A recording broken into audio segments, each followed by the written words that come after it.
स्वागत है दोस्तों।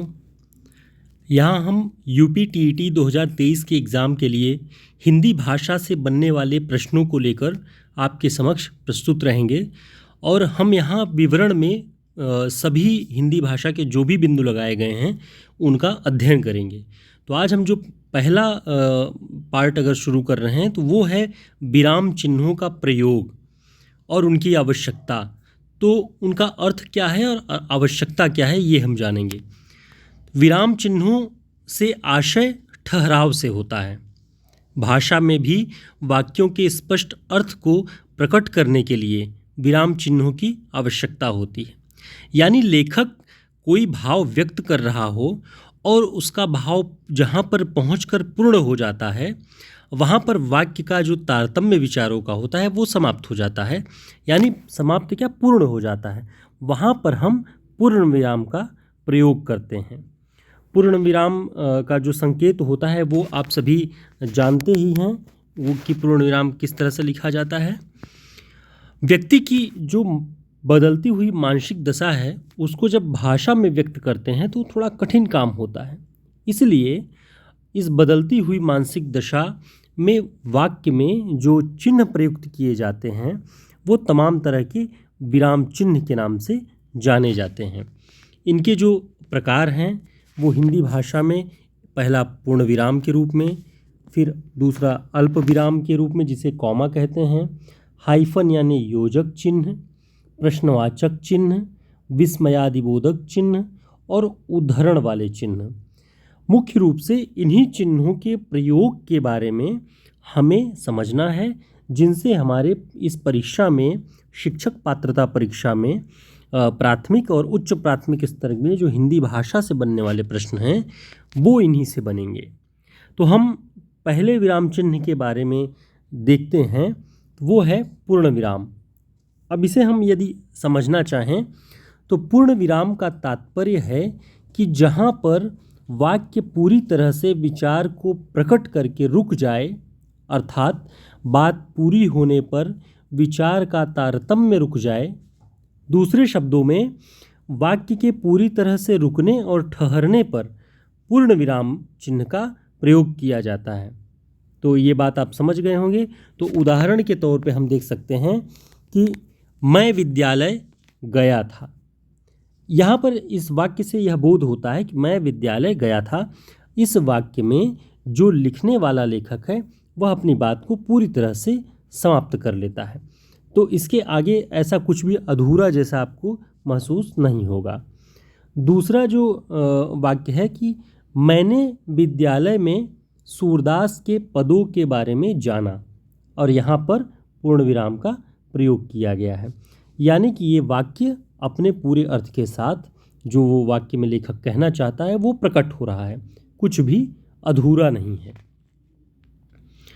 लेकिन जहाँ वाक्य का पूरा अभिप्राय स्पष्ट न हुआ हो और पूर्ण विराम का चिन्ह लगा दिया जाए तो वाक्य का अर्थ बिगड़ जाएगा। इसका मतलब आप ये समझ लीजिए मित्रों कि कहीं कहीं अर्धविराम का लोग प्रयोग कर देते हैं अनावश्यक रूप से। जहाँ पर पूर्ण विराम की आवश्यकता होती है वहाँ अल्प विराम का प्रयोग कर देते हैं, जो कॉमा, और जहाँ पे कॉमा की आवश्यकता होती है वहाँ पूर्ण विराम। इस तरह की जो भ्रमपूर्ण प्रयोग हैं विराम चिन्हों के वो वाक्यों का सही अर्थ स्पष्ट नहीं होने देते। जैसे पहला उदाहरण आप देखें कि मैं उसे माफ़ कर देता, पूर्ण विराम, किंतु वह मेरे पास आया ही नहीं। अब आप देखेंगे कि बीच में जो ये पूर्ण विराम यहाँ लग गया है उससे ये लग रहा है कि मैं उसे माफ़ कर देता, लेकिन कब माफ़ कर देता, बात अभी अधूरी है, किंतु वह मेरे पास आया ही नहीं। अगर वो आता तो मैं माफ़ कर देता। लेकिन यहाँ पर पूर्ण विराम नहीं लगेगा क्योंकि बात अभी अधूरी है। तो यहाँ पर अल्प विराम का प्रयोग होना चाहिए था किंतु पूर्ण विराम किया गया है। तो यह भ्रमात्मक प्रयोग कभी कभी वाक्य के अर्थ को स्पष्ट नहीं होने देता। अब इसका जो सही रूप होगा वो आप देख सकते हैं, मैं उसे माफ़ कर देता। अब देखिए यहाँ पे कॉमा का प्रयोग किया गया है, अल्प विराम, मैं उसे माफ़ कर देता किंतु वह मेरे पास आया ही नहीं। तो ये वाक्य का सही रूप है और ये गलत रूप है। किसी व्यक्ति की प्रशंसा या उसके सौंदर्य वर्णन के समय प्रायः वाक्यांशों के अंत में पूर्ण विराम का प्रयोग किया जाता है। अगर आप किसी व्यक्ति की तारीफ कर रहे हैं और तारीफ में उसके विशेषण हर बार अलग हो रहे हैं कि वह लंबा था, वह गोरा था, वह तेजस्वी प्रतीत हो रहा था, इस तरह की बातें जब आप कहते हैं तो कॉमा आपको नहीं लगाने हैं या कोई और चिन्ह नहीं लगेगा। हर बार वो बात एक विशेषण के साथ पूर्ण हो जाती है, तो वहाँ पर पूर्ण विराम। जैसे वह कद में लंबा था, पूर्ण विराम। नाक नुकीली थी, पूर्ण विराम। आँखें बड़ी बड़ी थी, पूर्ण विराम। इस तरह से बातें पूरी हो रही हैं, उसके विशेषण में, उसकी विशेषताओं में, उस व्यक्ति की वो बातें पूरी हो रही हैं, इसलिए यहाँ पर पूर्ण विराम का प्रयोग है। इस तरह ध्यानपूर्वक पूर्ण विराम का प्रयोग करना चाहिए जिससे वाक्य के आशय स्पष्ट हों। तो हम अभी इन विराम चिन्हों के बारे में एक जानकारी, एक परिचय ले रहे हैं। आगे इनसे बनने वाले जो प्रश्न होंगे हम उनके बारे में भी देखेंगे। अगला है अल्पविराम, जिसे कॉमा के नाम से जानते हैं। अल्पविराम का अर्थ है थोड़ी देर के लिए ठहरना, यानी थोड़ी देर के लिए जहाँ पर ठहराव हो वहाँ पर वाक्य में अल्पविराम कॉमा का प्रयोग किया जाता है। अल्पविराम के प्रयोग में लेखक की मानसिक दशा का पता चलता है, यानी वो कहाँ रुककर किस बात पर जोर देना चाहता है, वो इस अल्पविराम के प्रयोग से पता चल जाता है। तो मित्रों, शिक्षक पात्रता परीक्षा में हमें यह ध्यान रखना है कि जो विराम चिन्ह हैं वो अपने यथास्थान सही जगह पर प्रयोग किए जाएं, तभी हम अपने प्रश्नों के सही उत्तर दे सकते हैं। तो यह थोड़े अभ्यास की भी बात है। आप स्तरीय पुस्तकों का अध्ययन करें, देखें कि वहाँ पर उनके वाक्यों को कहते वक्त किन किन संबोधन के चिन्ह, पूर्ण विराम के, अल्प विराम के, उद्धरण के, ये सारे कैसे प्रयोग किए गए हैं आपको ध्यान से देखना भी चाहिए।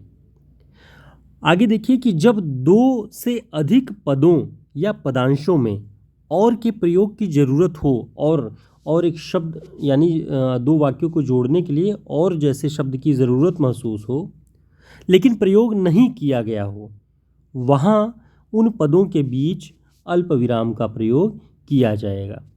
जैसे आप उदाहरण देख सकते हैं कि मेरा भाई, मेरी बहन, माँ और पिता सभी ने मिलकर इस घर को सजाया है।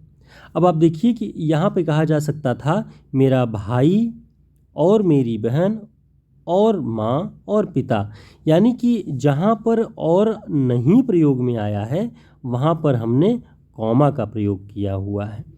तो आप इससे यह अनुमान लगा सकते हैं कि जब कई पदांश हों या वाक्यांश एक साथ आ रहे हों और वहाँ पर और को लिखने की ज़रूरत महसूस हो रही हो लेकिन प्रयोग नहीं किया गया हो, वहाँ पर कॉमा का प्रयोग किया जाता है। तो आप इस तरह से भी देख सकते हैं कि कई पद अगर आ रहे हों तो उन्हें कॉमा की तरह आप लिखते चले जाएं और लिखने की आवश्यकता नहीं है। आगे हम देखते हैं कि किसी वाक्य के बीच में आने वाले ऐसे पदांश, अब ध्यान दीजिएगा कि किसी वाक्य के बीच में आने वाले ऐसे पदांश जो उस वाक्य के किसी विशेष बात को स्पष्ट करते हों, उसके आगे और पीछे अल्पविराम का प्रयोग किया जाता है। अब इसको उदाहरण के माध्यम से हम समझेंगे कि किसी वाक्य के बीच में आने वाले ऐसे पदांश जो वाक्य के किसी विशेष बात को पूरी करते हों, यानी जैसे देख लीजिए आप पहला उदाहरण, लोभ, किसी दूसरे की चीज़ों के प्रति, और हम देखें तो यहाँ प्रति के बाद कॉमा है, बुरी चीज़ है। अगर हम ये बीच वाला हिस्सा न भी लिखते तो ये इसका पढ़ा जाता लोभ बुरी चीज़ है, लेकिन इस वाक्य की विशेषता को ये बीच वाला पदांश स्पष्ट कर रहा है। क्या कह रहा है कि लोभ किसी, और कैसा लोभ, किसी दूसरे की चीज़ों के प्रति बुरी चीज़ है। तो ऐसा कोई बीच में कोई वाक्यांश आएगा तो इन दोनों तरफ कॉमा का प्रयोग होगा। इसी तरह का एक वाक्य और है, उदाहरण के तौर पर, राम ने ही, अब बीच का वाक्य आप देखिए, जो दशरथ पुत्र हैं रावण को मारा। यानी आप ये समझिए कि जो ये बीच का जो पदांश है वो राम ने ही रावण को मारा उसको स्पष्टता प्रदान कर रहा है। कौन से राम? जो दशरथ के पुत्र हैं। तो राम ने ही जो दशरथ के पुत्र हैं रावण को मारा। तो इस तरह जो कोई बीच में कोई वाक्यांश या पदांश अगर आता है जो पूरे वाक्य के अर्थ में कुछ स्पष्टता लाता है, उसके दाएं और बाएं दोनों तरफ कॉमा का प्रयोग होगा। ठीक, तो इस प्रकार अंतर्वर्ती वाक्यांश, इन वाक्यांशों को अंतर्वर्ती वाक्यांश कहते हैं जो वाक्यों के बीच में वाक्यांश के रूप में आए हैं। तो इस प्रकार जो अंतर्वर्ती वाक्यांशों के पहले और बाद में अल्पविराम के प्रयोग से वाक्यों का इस अर्थ स्पष्ट होता है। तो अब इस बात को भी हमें ध्यान रखना है। अल्पविराम के प्रयोग में अगला बिंदु जो है कि अल्पविराम कई तरह से प्रयोग किए जाते हैं, इसलिए हम सभी रूपों में थोड़ा थोड़ा समझेंगे कि कहाँ कहाँ अल्पविराम का प्रयोग, कॉमा का प्रयोग करना चाहिए। अगला है कि जिस वाक्य में इसी से, इसलिए, किंतु, परंतु, अतः, क्योंकि, जिससे, तथापि अव्ययों का प्रयोग हो उससे पहले अल्पविराम लगाना चाहिए। यानी जहाँ भी ये सारे अव्यय आए होंगे, अव्ययों के बारे में भी हम पढ़ेंगे, ये भी हमारे पाठ्यक्रम में है। तो अव्यय क्या होते हैं हम जानेंगे। तो अव्यय का अर्थ ये होता है, मूलतः आप समझ लीजिए कि जो शब्द व्यय न हो, जिनका लिंग, काल और किसी भी तरह के परिवर्तन से उनके अर्थ में कोई परिवर्तन न आए, वो अव्यय होते हैं। तो इसलिए, किंतु, परंतु, अतः, क्योंकि, जिससे, तथापि, ये हमेशा एक जैसे रहते हैं। अगर वाक्य में इनका प्रयोग हो तो इनसे पहले अल्पविराम का प्रयोग होगा। उदाहरण के तौर पे आप देख लीजिए, उसने बताया कि वह नहीं आएगा, किंतु, अब किंतु के पहले कॉमा का प्रयोग हम करेंगे, फिर लिखेंगे किंतु वह समय पर आ गया। दूसरा उदाहरण है, ऐसा कोई काम न करो, कॉमा, जिससे तुम्हारी बदनामी हो। अब जिससे आया है इसलिए उसके पहले कॉमा का प्रयोग किया गया है। तो ऐसा कोई काम न करो, कॉमा, जिससे तुम्हारी बदनामी हो। तो किंतु, जिससे, परंतु, इसलिए, तथापि, ये सब जब भी आएंगे वाक्य के बीच में तो उनसे पहले कॉमा का प्रयोग करना है। ठीक है मित्रों, आगे देखिए। बस, हाँ, नहीं, सचमुच, अतः, वस्तुतः, अच्छा जैसे शब्दों से आरंभ होने वाले वाक्य, ध्यान दीजिए, इन सारे शब्दों से आरंभ होने वाले जो वाक्य हैं, उन वाक्यों में इन शब्दों के बाद अल्प विराम लगेगा। यानी इन जहाँ जहाँ ये शब्द से आरंभ होगा कोई वाक्य, तो इनके बाद अल्प विराम का प्रयोग किया जाएगा। जैसे बस, बस से वाक्य शुरू हो रहा है, बस, कॉमा, अब बहुत हो गया। तो यानी कि बस लिखा गया, उसके बाद कॉमा हम लगाएंगे, तब आगे की चीज़ें लिखेंगे। इसी प्रकार से एक वाक्य और है, नहीं। नहीं भी जब हम वाक्य आरंभ करेंगे नहीं से, तो उसके बाद कॉमा लगाएंगे, नहीं, अब यह नहीं करना है मुझे।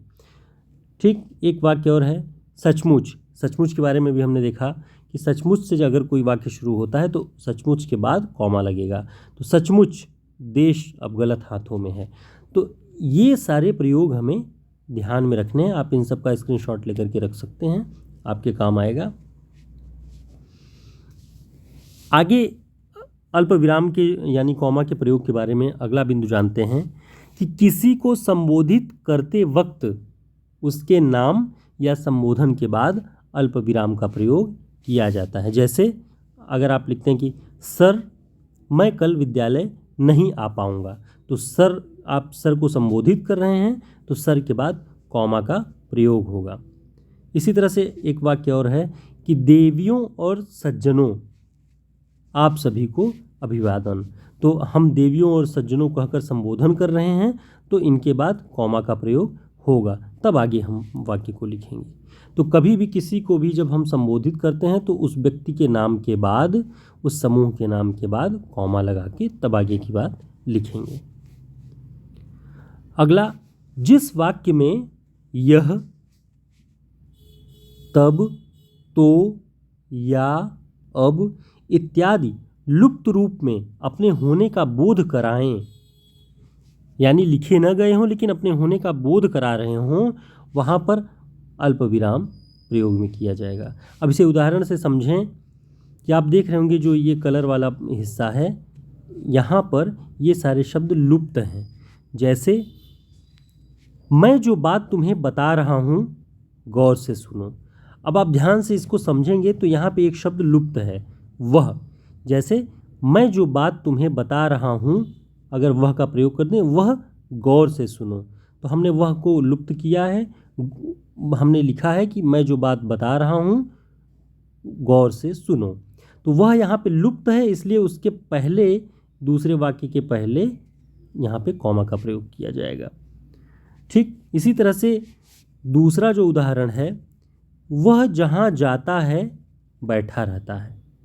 अब यहाँ देखिए कि यहाँ पे भी एक शब्द लुप्त होने का बोध दे रहा है। क्या? वह जहाँ जाता है वहाँ बैठा रहता है। अब ये वहाँ इसमें हमने गायब किया है या वाक्य में लेखक ने नहीं लिखा है, तो यहाँ उसके पहले कॉमा का प्रयोग हो जाएगा। तो इस तरह की छोटी छोटी चीज़ें हैं जो कि हमें अभ्यास से आसानी से आ सकती हैं। अगला है इसी क्रम में कि किसी व्यक्ति के कहे हुए प्रत्यक्ष कथन को, डायरेक्ट स्पीच को लिखने के लिए कथन से पहले अल्पविराम का प्रयोग आवश्यक है। उसके बाद उद्धरण का चिन्ह लगाकर उसके कहे हुए कथन को लिखा जाता है। जैसे गांधी जी ने कहा, अब गांधी जी ने कहा, गांधी जी का कथन है, तो यहाँ पे कॉमा लगाएंगे, फिर डबल इन्वर्टेड कॉमा, फिर उनके कहे हुए कथन को हूबहू लिख देंगे। तो गांधी जी ने कहा सत्याग्रही बनो, तो ये उसके पहले हमने उसको लिख दिया। अगला एक और उदाहरण है कि श्याम ने कहा, अब देखिए श्याम ने कहा तो कॉमा, क्या कहा, डबल इन्वर्टेड कॉमा में हमने ऊपर लगा करके लिखा कि आंदोलन के लिए मैं घर भी छोड़ दूंगा। तो ऐसे कोई किसी व्यक्ति के कहे हुए कथन को जब हमें लिखना है तो उसके पहले, कथन के पहले कॉमा का प्रयोग करेंगे। ठीक, तो इस तरह से मित्रों हमने पूर्ण विराम और अल्प विराम दोनों के प्रयोग के बारे में यहाँ पर देखा, और आगे हम योजक चिन्हों के बारे में और जो भी अन्य विराम चिन्ह हैं उनको लेकर के हम आपके समक्ष प्रस्तुत होंगे, और हम यह समझने की कोशिश करेंगे कि उनका सही प्रयोग कहाँ होता है।